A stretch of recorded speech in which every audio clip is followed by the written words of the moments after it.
Hi, this is a video on drawing furniture and furnishings in 2 dimensions, so flat. We're moving on to our section on working with floor plans and elevations. So this exercise is to help you how to draw furniture in 2D in plan view. So your exercise calls out exercise 2D furniture, and this is just the minimum for you to turn in.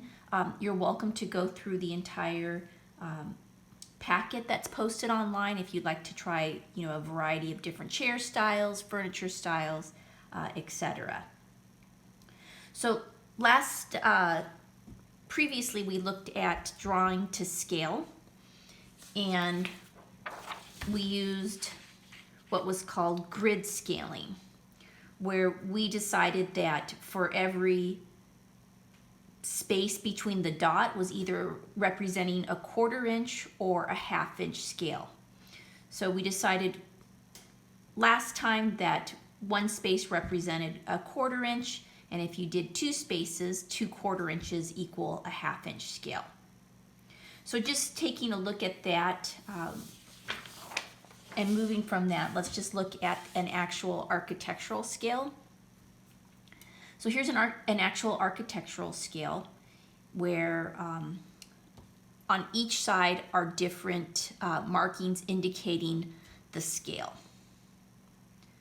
So we looked at 2 last class period. We looked at 1/2 inch and we looked at a 1/4 inch scale. So if you can see this in this video, this will be, I'll take a look at it when it's all done. But if you take a look at this, we're looking at a 1/2 inch scale. And I pointed out that numbers run in both directions that kind of make it confusing. So you're going to want to start with where the 1/2 inch is indicated. It gives you that 1/2 inch mark. And then you're going to start at 0. So each 1/2 inch space going down the scale represents 1 foot. So starting at 0, the number 1 is not there, but starting at 0, there's 1 foot. The 2 is there, 2 feet, 3 feet, 4 feet, 5 feet, 6 feet, 7 feet, 8 feet, 9 feet, 10 feet, 11. So about 2 squares that you have in your grid scaling. So that same spacing, but here it's actually shown on an architectural scale. On the other side, if you can see this, is the 1/4 inch scale. So you can see that's 1/4 inch spacing. That's actually a 1/4 inch.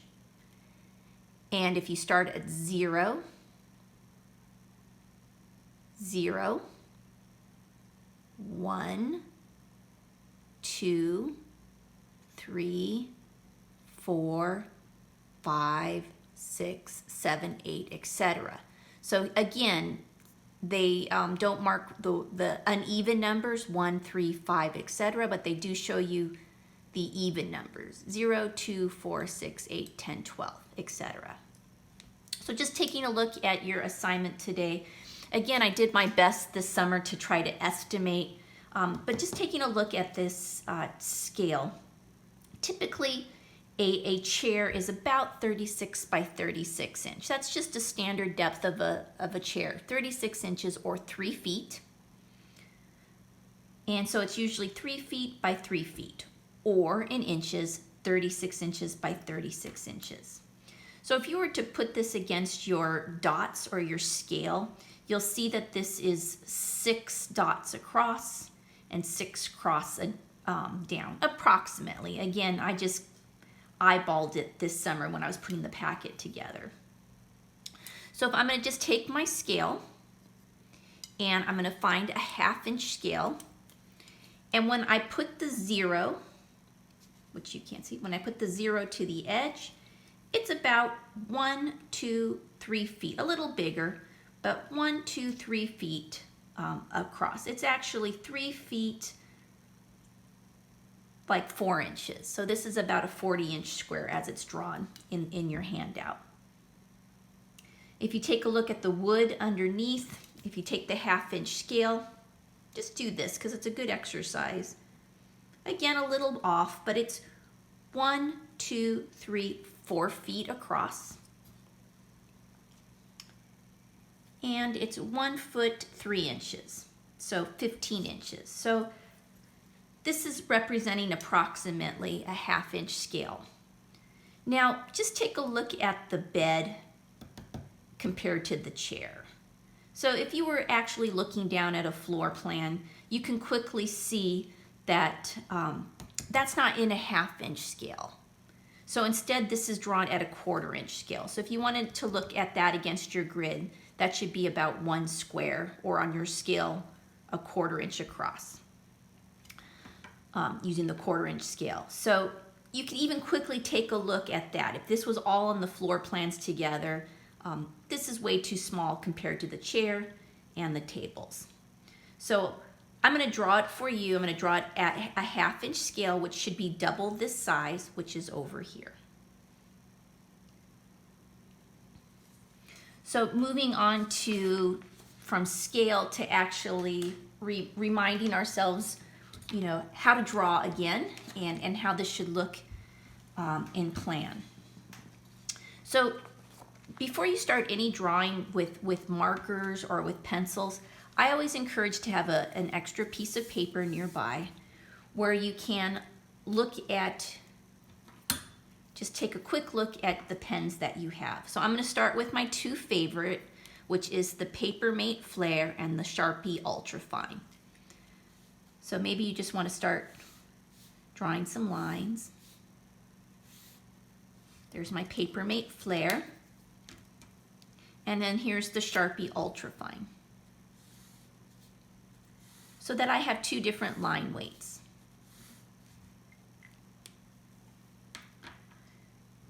I also have with me an 05 here and a 1 if you wanted to use your microns.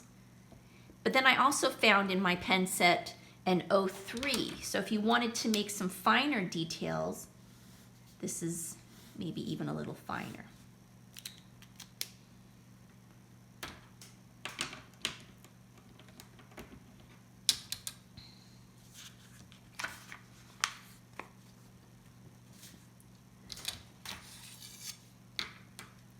So to begin, if you can see, or better yet, if you cannot see, I have some small, remember the term construction lines underneath these. So very softly in pencil, I drew a 36 by 36 inch scale at a 1/2 inch scale.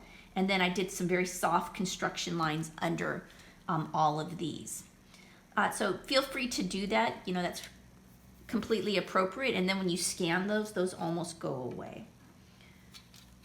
So most chairs are, again, 36 by 36 inches or 3 feet by 3 feet, and the first step is to just draw a square. So let's just draw a square, which I did. And you're going to outline that rectangle first in that pencil, and you can make some construction lines further. So if you wanted to, for example, you could bring in these very soft construction lines. So the first construction line just represents the back of the chair. And then the second construction line represents where the pillow will be. And then arms.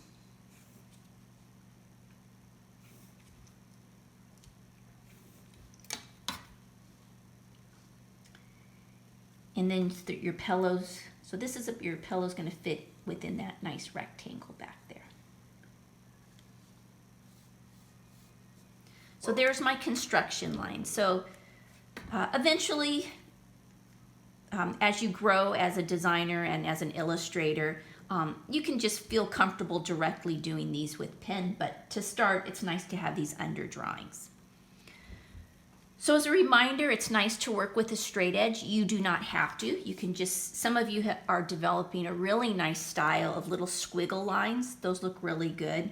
but it actually is quicker to work with a straight edge. So again, the reminder is to take that straight edge, whether it's clear or if that it's just a piece of cardboard. I'm going to do clear so that it's better for demonstration. You're going to hold the angle of the straight edge in your fingers. You're going to curl your fingers down and you're going to rest your knuckles. You're going to rest your knuckles on the paper and you're going to push down with your thumb.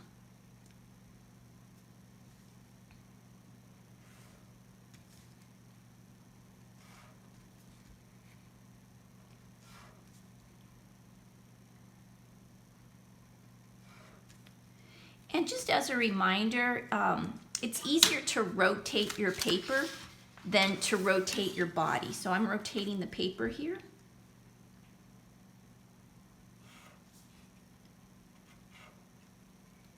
And I've made the outline of the pillow, of the chair, the arms of the chair.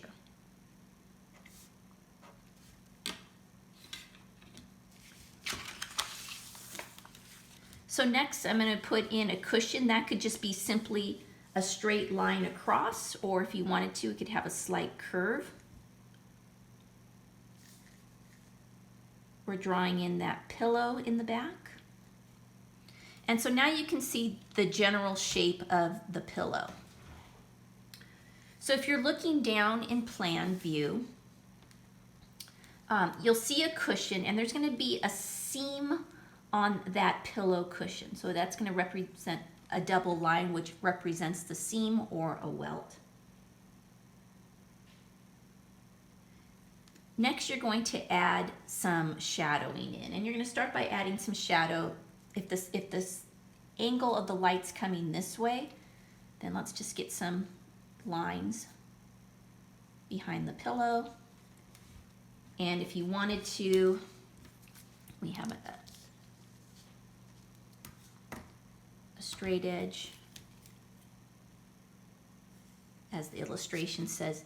Now you could put some shading in. So you can do this with hatching, you can do this with markers. So we're just following the instructions. This is just how one illustrator works. They use a template and then they go through and they just add those nice lines for shadowing. So I would probably actually go in with some finer lines right now, but I'm just going to do it like this so that you can see in the demonstration. So I'm pulling away from my vertical lines. I'm just eyeballing the spacing. I'm not using a straight edge, and I'm getting those nice detailed edges. You can go back in and hatch over it if you don't like, that look. It's the same effect. So that's the chair.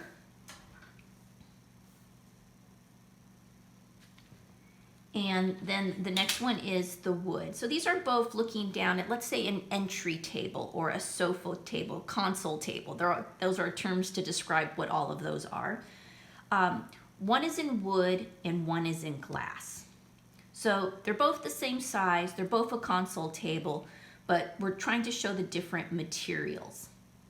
So wood versus glass. So for wood, we're going to use a very nice fine point contour line to create the grains of the wood. And for the glass, we're going to use something very fine and very sharp on that sharp 45-degree angle to represent glass. So on the glass table, you're actually going to see the frame underneath the glass.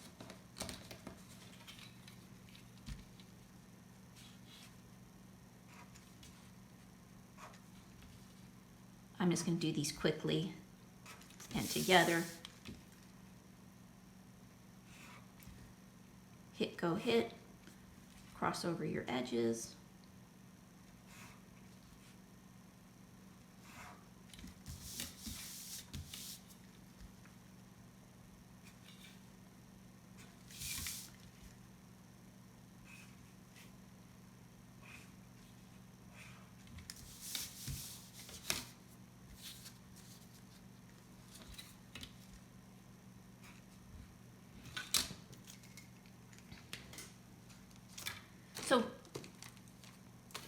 you have that, try to find a finer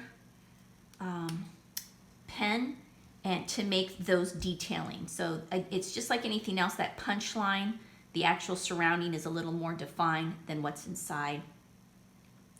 And I'm going to go ahead and push, twist, and release.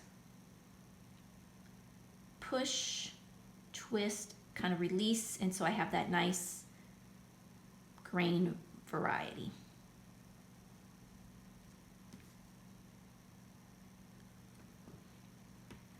And for the glass, use a straight edge. Use the straight edge at a 45-degree angle. Again, you could use your horizontal bar and do nice perfect straight lines like in drafting you do.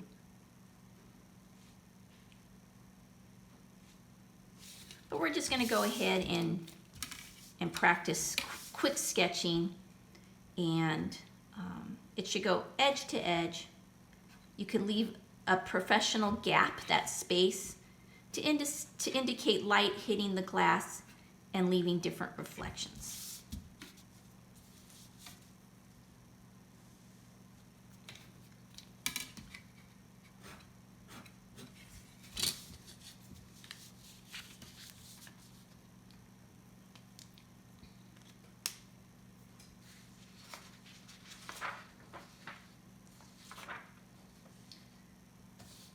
So to draw beds, first you're going to draw the outline of the bed, and then you're going to round those corners by hand. You're going to darken in the outside line, again that punch line, and then you're going to add your details.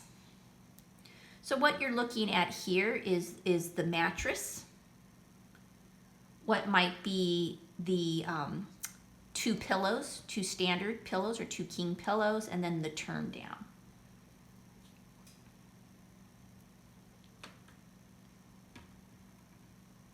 I'm just going to go back to my Papermate Flair. Again, you can do construction lines if you want.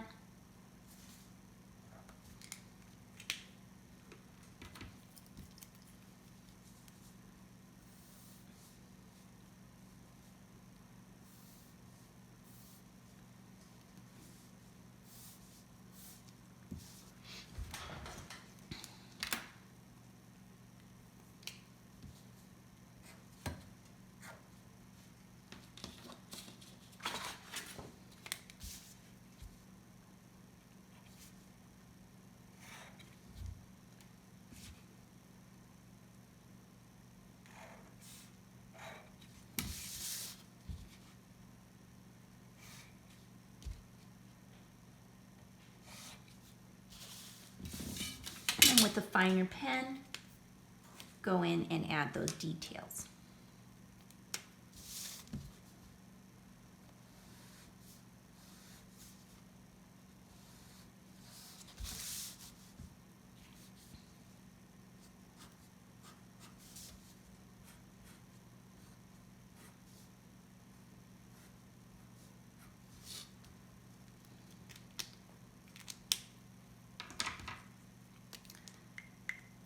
So then you can go in and further, and I'm going to use the Papermate Flair just so that you can see it a little better in the video.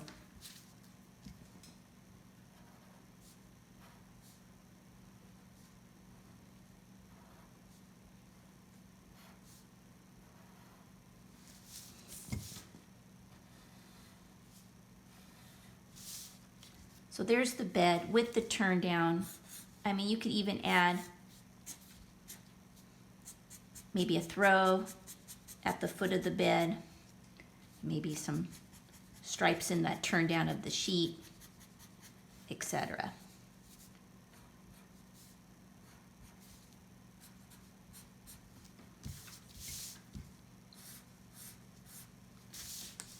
So that is looking down at a bed, and there's some great examples if you want to practice in the handout, adding some florals, adding some different things, but that you're looking straight down on.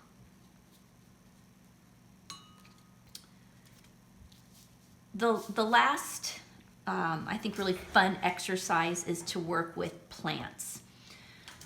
So I should say for this class, my INT 145 class, drawing and rendering, and for my students in 122 who's actually doing floor plans now in Photoshop and Illustrator, adding plants does add kind of that interest and that variety to the drawing. It kind of gives that personality, like someone's actually living there.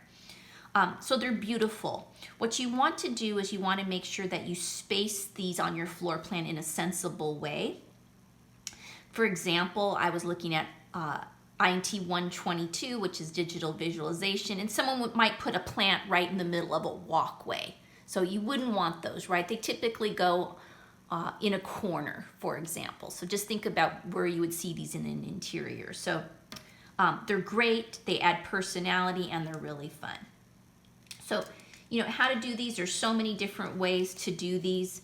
I'm just gonna go ahead and show you that here, maybe this represents a potted plant, and maybe this is a freestanding plant. So if you have one, use a circle template. I love circle templates because they have these small dots on the back that raise them from the surface of the paper.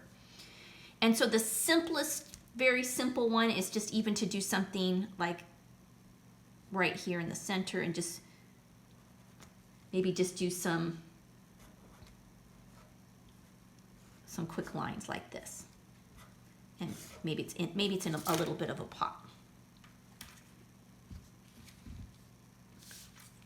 This example is showing more like a palm tree. So if you have a template, grab the template. You can see that there's lines here, and you can find the center, for example. And the next thing you're going to want to do is you're going to want to use the template as an edge. So in your instructions, you can simply even just bring lines out.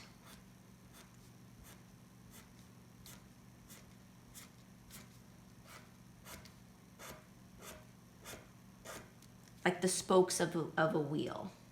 And you can just leave it like that. I like doing this then. You can actually then use the edge to quickly close that off. And now you have a little palm tree sitting in a pot. All right, so the next example is using the template and just doing U shapes.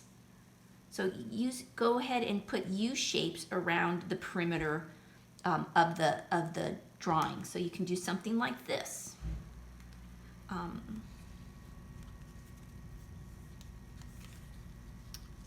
So in this example, they started out with a construction drawing. Those construction lines under, just that's maybe very soft or with pencil. They found the center. They went through and did some of these. And then they went through and did, using the template as a guide, they went through and basically put in little U shapes around the edge. So just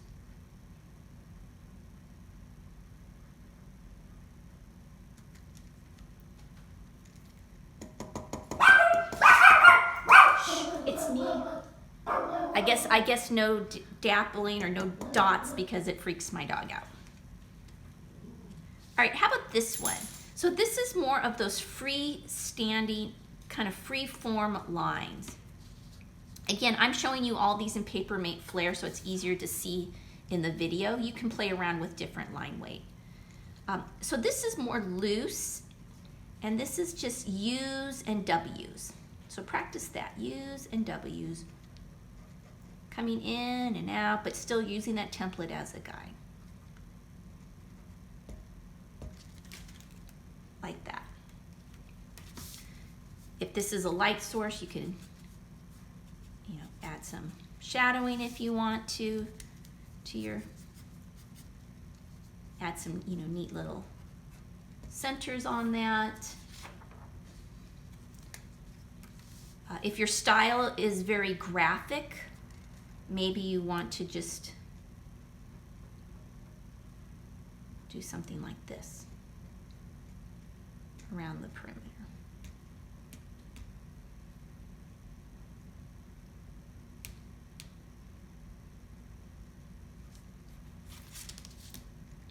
Do I have a template with me when I'm out talking to my clients? Probably not.